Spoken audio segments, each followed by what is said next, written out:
बिहार देश का वो राज्य जिसने भारत का पहला राष्ट्रपति दिया, जिसने शून्य की शुरुआत करते हुए ये बता दिया कि इस राज्य की प्रतिभाएं कण कण में पाई जा सकती है। बिहार वो राज्य जिसने महर्षि सिद्धार्थ को गौतम बुद्ध बनाया, वो राज्य जिसने चाणक्य जैसी उत्पत्ति की, वो राज्य जिसमें अशोक को सम्राट बनाकर विश्व के चारों ओर अपना कब्जा जमाया।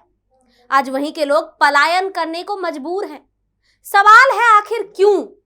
ब्रिटिश कंपनी यानी कि ईस्ट इंडिया कंपनी जब इधर आई तो उसने बिहार के चारों दिशा से लगभग 476 करोड़ डॉलर की कमाई की। ये इतिहास में दर्ज नहीं है, बस एक अधिवक्ता अवधेश दुबे ने आरटीआई किया तो उससे के तहत ये जानकारी मिली। शायद इससे भी ज्यादा रुपए अंग्रेज ले गए हों, लेकिन आजादी के इतने सालों बाद भी क्या बिहार की सूरत बदली? रोज की तरह आज भी हाजिर हूँ किसी नई समस्या को लेकर आप तक पहुंचाने, बताने और जागरूक करने के लिए। नमस्कार, न्यू इंडिया लाइव में आपका स्वागत है। आपके साथ मैं हूं आर्या झा। आज बिहार में सबसे बड़ी समस्या पलायन की है। क्यों बार बार बिहार की जनता को अलग अलग राज्यों के द्वारा प्रताड़नाएं झेलनी पड़ रही है?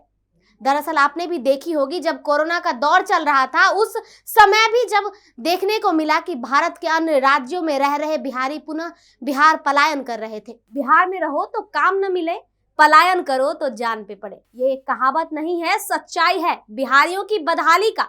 अब यहाँ एक सवाल उठता है कि ऐसा बिहार की जनता के साथ क्यों हो रहा है?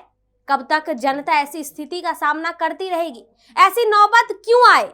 कहा जाता है कि बिहार एक लैंड लॉक्ड स्टेट है। लैंड लॉक्ड जिसका मतलब यह है कि यहाँ बड़े उद्योग नहीं है, लेकिन यहाँ माइक्रो, स्मॉल और मीडियम स्केल इंडस्ट्रीज संभव है। इसके अलावा बैंक, स्कूल, कॉलेज का निर्माण और व्यापार पर ध्यान दिया जाना संभव है, लेकिन इस पर सरकार कोई सुध नहीं ले रही है। ऐसा इसलिए कह रही हूं क्योंकि आपको भी पता है कि पहले बिहार क्या था और आज बिहार क्या है। इसमें किसी एक सरकार या एक नेता की जिम्मेदारी नहीं ठहरा सकते हम। इसमें उन सभी नेताओं, सरकारों को जिम्मेदारी लेना होगा जिसने आजादी के बाद से सत्ता पर राज कर रही है। हाँ, लेकिन इसमें जनता की भी उतनी ही हिस्सेदारी है, क्योंकि हम जनता भी वैसे लोगों को हाथ में अपने राज्य का बागडोर दे देते हैं। बहरहाल ये समय सत्ता में बैठी सरकार को सियासी दंगल का नहीं है, बल्कि बेरोजगार को रोजगार और पलायन जैसी स्थिति को नियंत्रण करने का है। अब तो ऐसा लगने लगा है कि यह सिर्फ चुनावी एजेंडा है। इसमें सरकार कहती है कि लाखों लाख लोगों को रोजगार देंगे, साथ ही रोजगार के नए नए साधन उपलब्ध कराएंगे, लेकिन 18 सालों से नीतीश कुमार यह संभव होते नहीं दिख रहा है उनके सरकार में। और जैसे ही चुनाव जीत जाते हैं, सरकार बना ली जाती है, फिर सारे वादे चुनावी पोस्टर की तरह किसी कूड़ेदान में फेंक दिया जाता है। ये रे बिहार सरकार। दरअसल कई डेटा को खंगालने पर यह स्पष्ट नहीं हो पाया कि कितने लोग पलायन कर रहे हैं। जिन मजदूरों के बलबूते दूसरे राज्यों के साथ साथ बिहार की विकास गाथा लिखी जाती है, उसका आपके पास रिकॉर्ड तक नहीं है। आपको बता दें कि आज भी बिहार सरकार के पास कोई स्पष्ट रिकॉर्ड नहीं है, और सरकार से इस पर प्रतिक्रिया मांगो तो सवाल करो तो सरकार कहती है लोग बिना रजिस्टर्ड काम की तलाश में अन्य राज्य में चले जाते हैं। हालांकि दिल्ली की एक गैर सरकारी रिपोर्ट की माने तो बिहार से हर साल लगभग 40 लाख से अधिक लोग पलायन करते हैं। साथ ही रिपोर्ट में यह भी दावा करता है कि पलायन करने वालों में 99% पुरुष हैं। लिहाजा नीति आयोग की 2021 में राज्यों पर जारी की गई रिपोर्ट के मुताबिक बिहार देश का सबसे गरीब राज्य है। बिहार की आधी से अधिक आबादी जनसंख्या गरीबी से गुजर बसर कर रही है। बिहारी अपने श्रम के लिए देश ही नहीं बल्कि विदेशों में भी विख्यात है। मॉरिशस, सूरीनाम, फिजी जैसे मुल्कों की बुनियादी ही बिहारियों के श्रम पर रखी गई है। खाड़ी देश में बड़ी संख्या में बिहारी मजदूर पड़े रहते हैं। अफसोस यही कि बिहार मजदूर अपने ही देश के दूसरे राज्यों में जलालत सहने को मजबूर है। उनके साथ मारपीट की घटनाएं आम बात हो गई है। कई दफा तो उनके साथ हत्याएं भी हो जाती है। बिहार के लोग से दूसरे राज्य में लोगों को नफरत इतनी है कि पढ़ाई के लिए गए छात्र और नौकरी के लिए परीक्षाओं में शामिल होने गए युवकों के साथ मारपीट की घटनाएं होती रहती है।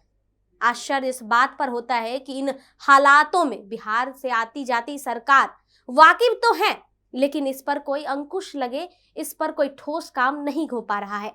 सरकार नहीं कर पा रही है। जानकारों के अनुसार बिहार के तहत सीमांचल में गरीबी के साथ साथ बाढ़ और पलायन ऐसी 2 समस्याएं हैं जो यहाँ के लोगों के साथ जुड़ी हुई है। 2011 की जनगणना के हिसाब से देश के 14% माइग्रेंट बिहारी से ताल्लुक रखते हैं। इंडियन इंस्टीट्यूट ऑफ पॉपुलेशन 2020 में किए एक शोध के मुताबिक बिहार की आधी जनसंख्या का पलायन से सीधा रिश्ता है। रोजगार की तलाश में पलायन लंबे अरसे से यहाँ के लोगों की मजबूरी रही है। आप यहाँ का एक उदाहरण ऐसे भी समझ सकते हैं। कुछ ज्यादा समय नहीं हुआ है, बल्कि 2-3 सालों पहले चलिए और देख लीजिए। इसका सबसे विभत्स रूप कोरोना महामारी के वक्त सामने आया, जब सरकार और प्रशासनिक उदासीनता के उस समय इन मजदूरों को उनके अपने हाल पर छोड़ दिया गया। मालिकों के बिना कोई मदद किए छोड़ दिया गया और उनके एजेंट भी किसी तरह की मदद करने को आगे नहीं आए। कुछ पैदल तो कुछ साइकिल के जरिए अपने घर पहुंचे। कई लोगों ने रास्ते में अपना दम तोड़ दिया, लेकिन काम के अभाव में ऐसे लोग 3-4 महीनों बाद वापस पंजाब, हरियाणा जैसे राज्य जाने लग गए। ये तो आपको एक उदाहरण बताएं, ऐसे कई उदाहरण हैं जिनकी गिनती भी नहीं की जा सकती है। इसके अलावा भी बिहार में बहुत सारी समस्याएं हैं। शिक्षा के क्षेत्र में भी अति पिछड़ा हुआ है। जॉब की वैकेंसी नहीं आती और जब आती है तो परीक्षा से पहले पेपर लीक हो जाता है। ऐसे में सरकार से सवाल है कि बिहार में बेरोजगारी, रोजगार, पलायन, गरीबी, शिक्षा जैसे गंभीर मुद्दों पर सरकार ध्यान कब देंगी? कब तक इन सारी समस्याओं में सुधार हो जाएगा? चलिए इस वीडियो को यही समाप्त करते हैं, लेकिन आप सबको भी कमेंट बॉक्स में बताना है कि बिहार में और देश में कौन कौन सी समस्याएं हैं और आप किस किस मुद्दों पर जानकारियां चाहते हैं। तो इस वीडियो में इतना ही, और ऐसे ही तमाम जानकारियों के लिए देखते रहिए न्यू इंडिया लाइव।